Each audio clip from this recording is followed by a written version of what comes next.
बिस्मिल्लाहिर्रहमानिर्रहीम। अस्सलाम वालेकुम। नाइमरस टीवी में हम बारिक जीत आज के तबसरे के साथ।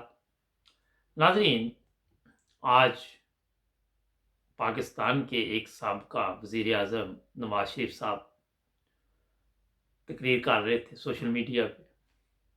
बीमार हैं बेचारे, तबीयत काफ़ी नासाज है, सफ़र नहीं कर सकते और भी कई मामलात हैं और तकरीर करते थकते नहीं और ऐसी-ऐसी बातें कर रहे थे कि मैं सुन रहा था और मुझे अफ़सोस हो रहा था। उनको गरीब आदमी की ज़िंदगी की बड़ी फ़िक्र है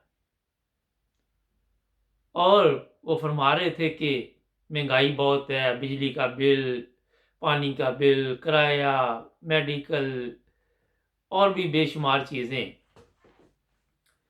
तो मुझे ये अफ़सोस हो रहा था उनकी इन बातों से कि पाकिस्तान में ये 3 दफ़ा वज़ीर-ए-आज़म रहे। ना तो वहाँ पे गुर्बत ख़त्म हुई, एक ज़माना था कि इनको ये नहीं पता था कि आलू क्या भाव है।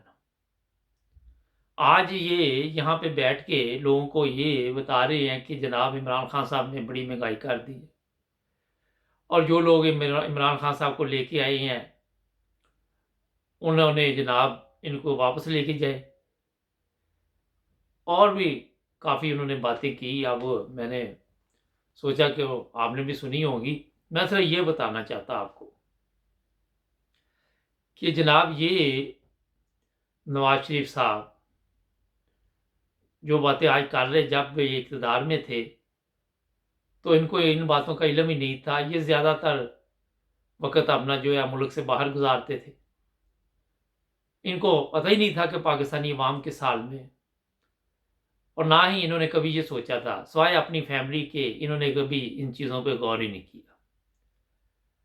आप इमरान खान साहब की अगर बात करें तो जब वो धरने में थे तो वो भी बड़े नारे लगाते थे कि बिजली के बिल इतने नहीं होने चाहिए, पानी के बिल नहीं होने चाहिए। अब उन्होंने इन चीज़ों पर तो तवज्जो दी या नहीं दी। अब ये बताते हैं कि नवाज शरीफ साहब खजाना खाली करके गए, हमारे पास कुछ भी नहीं है, हम इसको ठीक कर रहे हैं, 2 साल हो गए हैं। अगर आप जरदारी साहब की बात कर लें तो वो कहते हैं कि हमारी हुकूमत थी, दूध की नहरें बहती थी यहाँ पे सिंध में, पाकिस्तान में कोई गरीब नहीं था। इमरान खान साहब आए हैं तो गुर्बत शुरू हो गई, लोग परेशान हैं। ये बताने का मकसद आपको आज ये है कि इनका एक और भी खिलाड़ी है जो सबसे ज़्यादा झूठ बोलता है, फजल रहमान। वो डायरेक्ट धमकी दे रहा है कि हमने गुलामी की ज़िंदगी नहीं की। अब इनसे पूछिए कि आपने तो गुलामी की ज़िंदगी नहीं की, लेकिन आपने लोगों को तो गुलाम बनाया हुआ है ना, ज़हनी तौर पे भी और वैसे भी। अगर ये सोचने वाली बात है, जो लोग इनके लोगों के पीछे चलते हैं, चाहे वो इमरान खान है, चाहे वो ये नवाज शरीफ है, जरदारी है, फजल रहमान है, इन लोगों में किसी में भी इतनी क्वालिटी नहीं है कि मुल्क को ठीक कर सके। मैं सही आपको बता रहा हूँ, 3 साल बाद भी यही कुछ होगा जो आजकल इमरान खान अभी तक जो कर चुका है।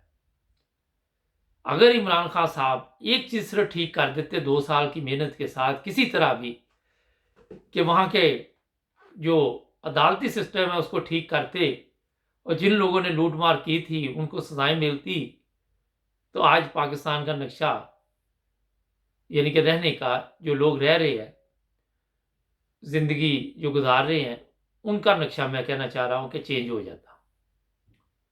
लोगों को कोई डर होता, कोई खौफ होता, कोई ये होता कि कोई पूछने वाला है। और अब ये जो कह रहे हैं कि हम नवाज शरीफ साहब को वापस लेके आएंगे, जब नवाज शरीफ साहब पाकिस्तान में थे उस वक्त इमरान खान साहब आपने क्या कर लिया, ये ज़रा मुझे बताएं। अब इंग्लैंड से लाके आपने जो करना है वो भी पता चल जाएगा। और ये चीज़ें जो हैं, पूरे पाकिस्तान का जो सिस्टम है इस वक्त सियासत का, वो दरम बरम हुआ है। जो बंदा भी है उसकी कोशिश ये है कि इमरान खान की हुकूमत को चलता करे। चाहे वो फजल रहमान है, चाहे वो नवाज शरीफ है, चाहे वो जरदारी है, क्योंकि इनके मुकदमात हैं वहाँ पे। आज नून लीग ने कुछ बंदों को फारिग भी किया है, मगर बात फारिग करने की नहीं है। जो बंदे अभी तक नवाज शरीफ के साथ हैं, उनको अभी तक इतनी अक्ल नहीं आई कि ये बंदे ठीक नहीं है। नवाज शरीफ और शहबाज शरीफ ये गलत रास्ते पे लेके गए मुल्क को। इन्होंने मुल्क में जो लूट मार की सबको नजर आ रही है, मगर फिर भी अपने आप इनको कोई भी नहीं छोड़ के जाता। जहां तक आप देखिए कि नवाज शरीफ साहब फरमा रहे थे कि रेप के केसों में इजाफा हुआ, वाकई हुआ इजाफा। जब आपके पुलिस वाले जो आपने मुकर्रर किए हुए थे उस वक्त से 2 साल से इमरान खान भी उनका कुछ भी ना बिगाड़ सका। जब वो मिलके औरतों के साथ इस तरह का सलूक होगा, तो फिर आज फिर न्यूज़ चल रही जो सोशल मीडिया पे कि रेप किया गया, 6 लोगों ने किया। मुझे ये सोचकर हैरानगी होती है कि कोई शर्म हया नहीं रही कि अभी चंद दिन पहले एक केस हुआ, पूरी दुनिया में बेइज्जती हुई पाकिस्तान की अवाम की, मगर शर्म हया की नाम की कोई चीज़ नहीं है वहाँ। आप देख रहे कोई दिन ऐसा नहीं जाता जब इस तरह के केस सामने नहीं आते। बेशुमार ऐसे केस है जिनका पता ही नहीं चलता। मरीम नवाज साहब आई फरमा रही थी कि मेरे ऊपर कोई केस नहीं है, एक दहशतगर्दी का केस है, हम वही जो पत्थर लेके ये लोग आए थे, खुद इन्होंने ये प्रोग्राम बनाया था।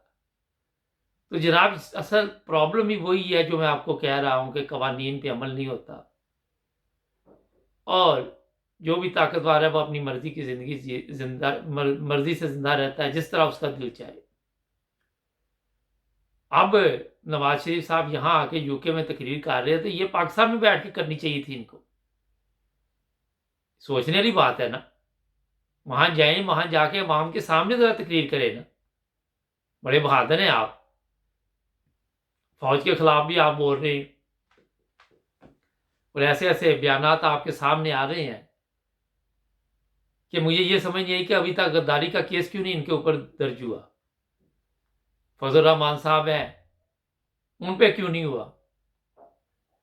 सिर्फ प्रॉब्लम ये है कि अगर कोई कमजोर हो तो उसको फौरी तौर पर आप पकड़ लेते हैं और जो दिल चाहे उसके साथ सलूक फिर करते हैं आप लोग।